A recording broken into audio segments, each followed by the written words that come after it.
So I asked myself a question. I said, what does God desire of me, or what does God want from me? What does God want from my life? And the Lord answered me. Somebody answered me. The Lord answered me, said, God desires obedience from us. Now let's break that down. First of all, let's say God has a want. Does God have needs? No. I say God doesn't have needs. He doesn't need anything. He doesn't lack anything. But he does have desires, or he does have wants that he would, a way that he rather have it be, because the will of God is the desire of God. All it is what God desires. And, but it makes him God because he doesn't force his will on anything or anyone. He just desires for his will to happen, but he doesn't force it to happen, per se. No, he doesn't force it to happen. He gives, and that's another topic, but what I was talking about is God's desire from me. What does God desire from me? So I broke that down into God has a desire. Number one, what is a desire from God? It's a want. It's not a need. God doesn't need anything from me. He doesn't lack anything. He's not made better because of me. The desire of God for obedience from me is for my benefit. It's not for the benefit of God. Obedience benefits us. When we obey God, it allows God to bless us, and it allows God to bless us because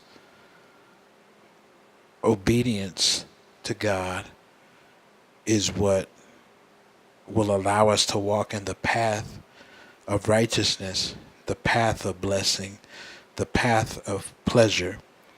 At his right hand are pleasures forevermore. In his presence is the fullness of joy. So obedience is not for God's benefit, it's for ours. So if God desires anything, it's not that he lacks anything. Don't get it twisted. Don't think God lacks anything. God doesn't lack anything.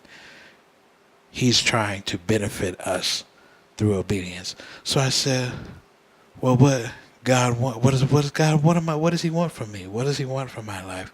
What does He desire from me? And He said obedience, so that I can walk in His path that He knows is good.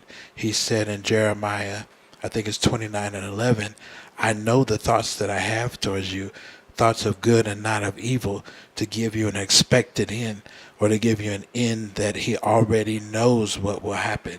He does. That's why he wants us to obey him, because he knows the future. He's not trying to figure it out. He's already there in the future, working it out, and already worked it out for our good. So all we have to do is walk in the right path that will lead us to prosperity, and will lead us to blessing, and will lead us to pleasure, and will lead us to all the things that we desire. But we have to walk in obedience, because obedience is the preset path that God has already ordained for us. God does not desire evil for us. That's the plan of the enemy. That's the attack of the devil. But when we get off course, we get off of the path of righteousness, it gives place to the devil. It gives an operating atmosphere. It gives an operating space for the devil to operate in. And that's our disobedience. So, the point of this talking is God desires obedience from us, but it's not for his benefit. It's for ours. Is that all I had to say? Yeah, I said a lot. Let's see, how long was it? 5 minutes, that's good enough, yeah. Amen. Well, God desires obedience. I said a lot, so you got to unpack it and really break it down. if you want to. If not, I don't really care.